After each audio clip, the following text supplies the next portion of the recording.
La economía como esencia de la vida es una enfermedad mortal, porque un crecimiento infinito no armoniza con un mundo finito. Erich Fromm. Los primeros homínidos no eran cazadores como se ha solido pensar. Su sustento se basaba en la recolección de vegetales y carroña. Aunque observamos que los Homo erectus cazaban, todavía se sustentaban a base de la recolección y la carroña. Cuando hablamos de homínidos cazadores, hablamos principalmente de los Homo heidelbergensis, Homo neanderthalensis y Homo sapiens. Como prueba de ello podemos encontrar las lanzas de madera de Schöningen que tienen alrededor de 400.000 años. A partir del 8000 a.C., el cambio climático de la era postglaciar hizo huir a los rebaños terrenos hacia el norte, provocando una disminución de la caza. La subsistencia de los homínidos peligraba y ante la extinción surgió la probabilidad del cambio, la agricultura.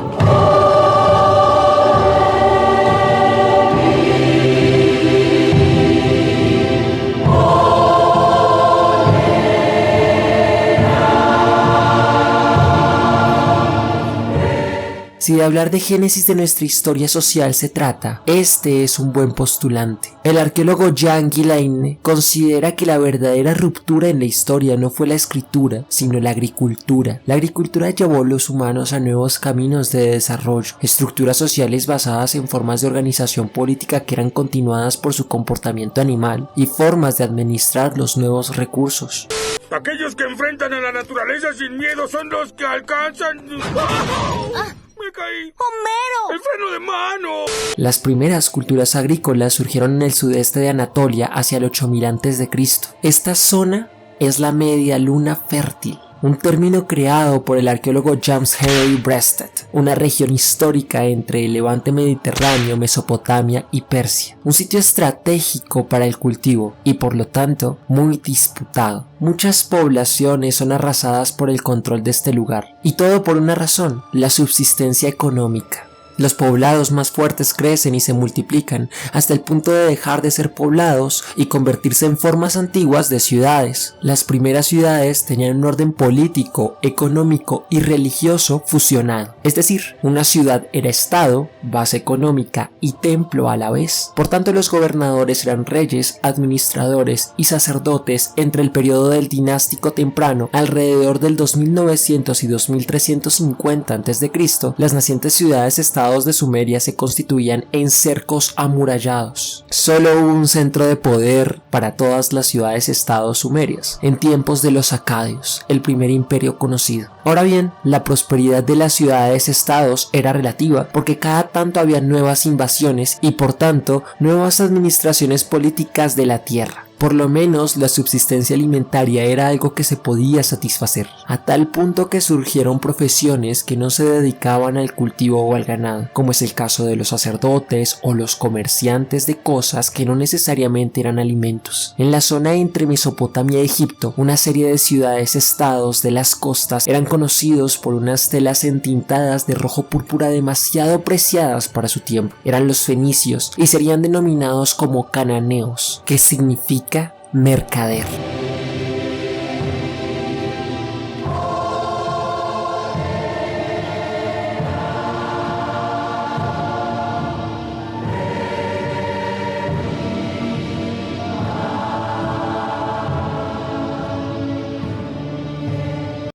Un momento, antropólogo. ¿A qué va todo este rollo? ¿De eso no trata el video? ¿O sí? Sí, de hecho sí.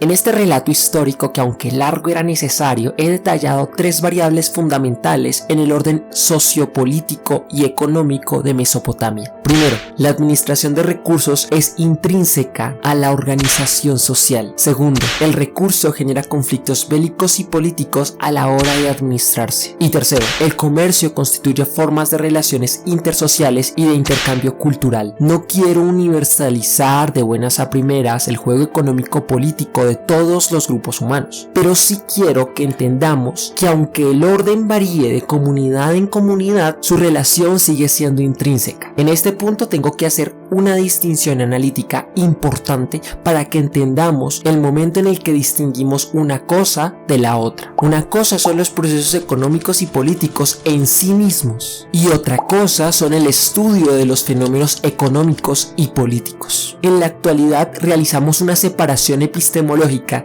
entre política y economía como si esas cosas fueran en sí mismas aisladas. No obstante, esta división puede trazarse en un intento de convertir a la economía en una ciencia con objeto y categoría separada a la politología. En el siglo XVIII, el término de economía política se vinculaba fuertemente en el área de la filosofía moral, cosa que explicaba la razón por la cual Adam Smith basaba su teoría económica en una teoría sobre los sentimientos morales. La economía política se centraba en un análisis sobre la riqueza de los estados. Malthus observaba que la miseria surgía cuando el crecimiento demográfico sobrepasaba la producción de alimentos. David Ricardo soportaba que los países se especializan para comercializar en actividades donde tienen ventajas, por lo que no se produce lo que el país le cuesta menos, sino lo que tenga menores costes comparativos. Adam Smith, por su parte, comprende que la mayoría de la productividad del trabajo depende en gran parte de su división. ¿Notan una relación entre el relato histórico del principio y estos autores? Bueno, podría decir que los temas apuntan a una serie de preguntas que de una u otra forma nos llevan a la organización social y su formación, independientemente de si estos autores tenían o no razón. Detrás de la pregunta por la miseria, la producción y el trabajo está la cuestión de qué hace que un país genere o no riqueza, cómo se organiza o debería organizarse un país para generar riqueza. Esta última pregunta es fundamentalmente política. Alfred Marshall y William Stanley intentaron reemplazar la concepción de economía política por la de economía, soportada sobre una rigurosidad matemática y una independencia del resto de ciencias sociales. La economía sustituyó a la economía política como perspectiva científica general completamente entre 1910 y 1920. Marx, por su parte, sostuvo que no puede separarse la política de la economía. Cada régimen social está determinado por un definido modo de producción de los bienes materiales que le es inherente. El modo de producción comprende tanto las fuerzas productivas de la sociedad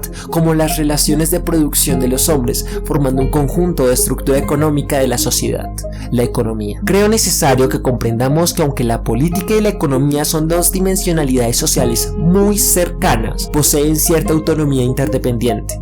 Es decir, la existencia de una es necesaria en la existencia de la otra, pero no pueden reducirse entre sí. En ocasiones de la misma línea, en otras son contradictorias, pero siempre presentes. Ahora bien, ya no pensados como fenómenos sociales, sino como perspectivas y proyectos modulares. Debemos aceptar que las distintas propuestas económicas y políticas en el nivel de estudio y en el nivel de proyección social parten de una base común, una antropología. Ay, ya vas a salir con tu triunfalismo de la antropología.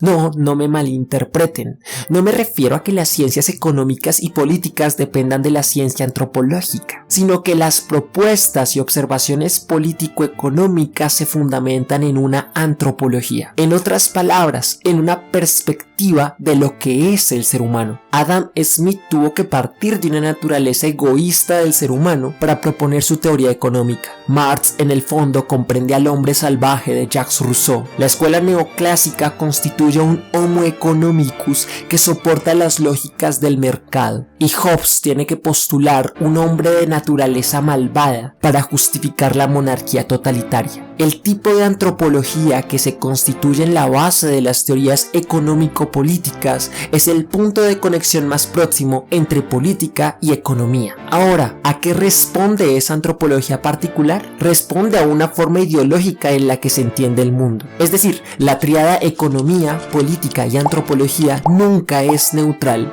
y aunque requiere conocimientos técnicos, históricos, psicológicos y sociológicos, responde a factores ideológicos. La ideología es, según Althusser, representación de la relación imaginaria entre individuos y sus condiciones reales de existencia.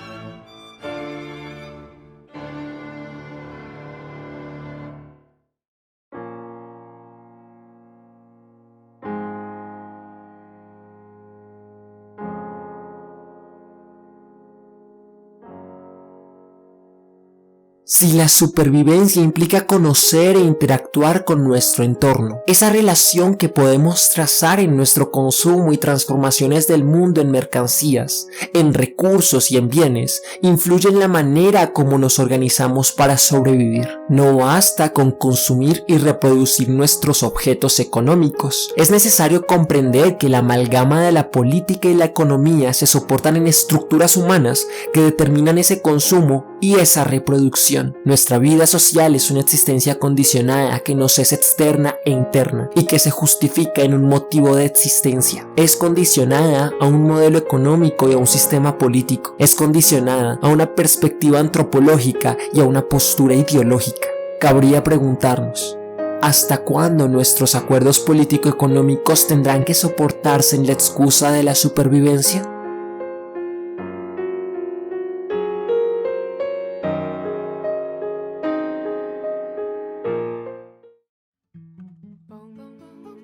Hey, ¿qué tal? Muchas gracias por haber visto el video. Este mes me voy a dedicar exclusivamente a hablar de temas vinculados con teoría económica y teoría política. Entonces hay varios videos y varios autores que quiero tratar. Recuerden que en la parte de la descripción voy a dejar la bibliografía que utilicé para este video. Si tienen alguna réplica, alguna cosa en la que creen que fallé o que no están de acuerdo, la pueden comentar en la cajita de abajo. Recuerden darle like, compartir el video si les ha gustado, si no, también háganlo, y nos vemos en otra ocasión.